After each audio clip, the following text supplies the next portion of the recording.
The laughter echoed through the crystal spires of the Zephyrian Trade Council chamber, a sound like wind chimes caught in a hurricane. Ambassador Kethvar's translucent wings fluttered with amusement as he gestured toward the holographic display, showing humanity's latest starship design. Chemical propulsion, he wheezed between chuckles, his species equivalent of tears streaming down his angular face. They're still using chemical propulsion for interstellar travel. How delightfully primitive. Captain Sarah Chen stood motionless at the center of the council chamber, her expression carefully neutral as representatives from dozens of species pointed at the technical specifications of Earth's newest vessel, the Indomitable, the Karathi. Delegation clicked their mandibles in what she'd learned was their version of snickering. The gas giant-dwelling Nephilim puffed their atmospheric sacs in rhythmic bursts, another form of laughter.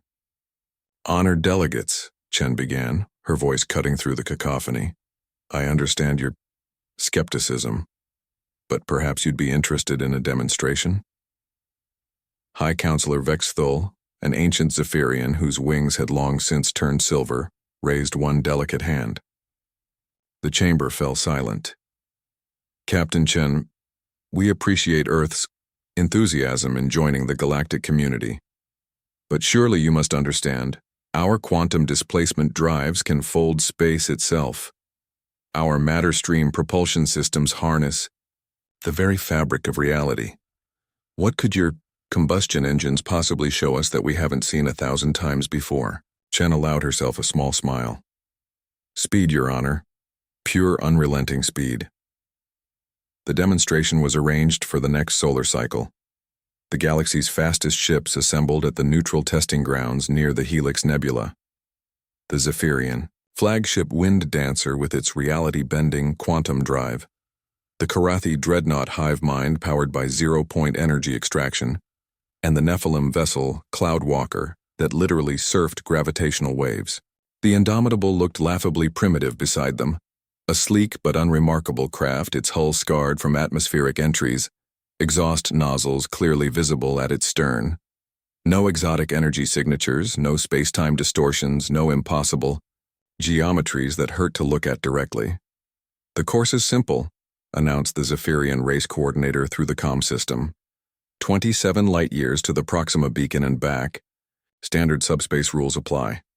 No wormhole generation, no dimensional shortcuts. May the fastest vessel win. The countdown began. Chen's crew of 12 humans worked with practiced efficiency, their movements economical and precise. No theatrical gestures, no elaborate rituals to appease their ship's machine spirits like the other species. Just humans doing what humans did best, working together like parts of a single, efficient machine. 10, 9, 8. Lieutenant Commander Torres, the Indomitable's chief engineer, looked up from his console. "Fusion chambers at maximum burn, Captain. All green across the board." 7, 6, 5. Chen's hands moved across her. Controls muscle memory guiding her through startup sequences she'd performed 1,000 times. Around her, the bridge hummed with quiet energy. Not the exotic harmonics of alien technology, but the honest vibration of metal and machinery pushed to its absolute limits. 4, 3, 2, 1. Mark! The alien vessels disappeared in flashes of exotic light. The wind dancer folding space around itself, the hive mind phasing partially out of normal reality, the Cloudwalker riding a wave of compressed space-time. Impressive displays of technological mastery. The Indomitable simply accelerated. There was no fanfare, no exotic effects. The massive fusion engines at her stern ignited with controlled violence, and every gram of reaction mass was converted to pure kinetic energy with ruthless efficiency. Where the alien ships bent the rules of physics, the humans obeyed them and pushed them to their absolute breaking point. Within the first hour, something became apparent to the observers monitoring the race. The Indomitable wasn't just keeping up with the alien vessels, it was pulling ahead. "Impossible," muttered Kethvar from the observation deck. "Their technology readings show nothing but basic fusion and ion drives. How are they maintaining that acceleration?" Dr. Yuki Tanaka, Earth's chief physicist, had been quietly watching the telemetry. Now she spoke up. Because we never stopped trying to get better at the basics. While you were learning to cheat physics, we kept learning how to squeeze every possible joule from our engines, every gram of thrust from our reaction mass. The gap widened. The alien ships, for all their exotic propulsion systems, were built for efficiency, for comfort, for long-term sustainability. The Indomitable was built for one thing: speed. Every system, every component, every bolt had been designed and redesigned to minimize mass and maximize performance. As they approached the halfway point, the Karathi ship's zero-point extractor began to overload. The exotic energies that gave it impossible acceleration also made it unstable at high output. It dropped out of the race, its crew working frantically to prevent a cascading quantum collapse. The Cloudwalker lasted longer, but gravitational wave surfing required precise calculations and course corrections.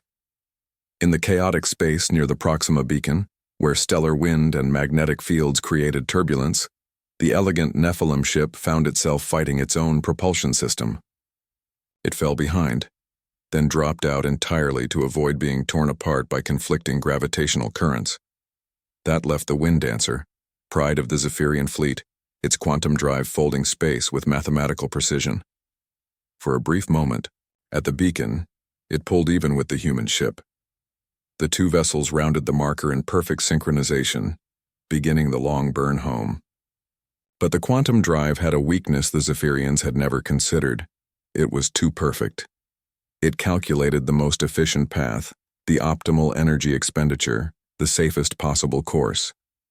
It was engineered by a species that had never known desperation, never faced extinction, never had to squeeze miracles from scrap metal and determination. The Indomitable's engines had been built by a species that had clawed its way out of gravity wells using controlled explosions, that had learned to fly by throwing themselves off cliffs, that had reached the stars through sheer bloody-minded refusal to accept limitations.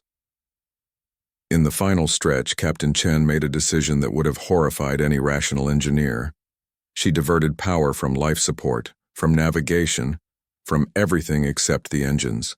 The crew operated in near vacuum, breathing from emergency supplies, navigating by instruments older than warp drive.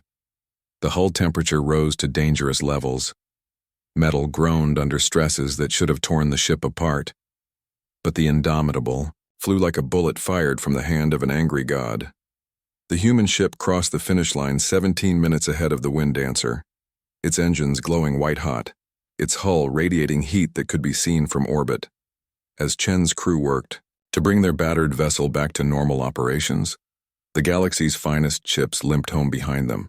In the aftermath, as the Indomitable cooled and her crew recovered, High Counselor Vexthul approached Captain Chen with something that might have been respect in his ancient eyes. "How?" he asked simply. Chen looked out at the stars, then back, at the Zephyrian elder. "We never learned how to give up, and sometimes that's the only technology that matters." The galaxy would remember this day. The day they learned that sometimes the most primitive solution is simply the most effective one, and that the species crazy enough to strap themselves to controlled explosions and ride them to the stars might just be crazy enough to outrun anyone foolish enough to challenge them.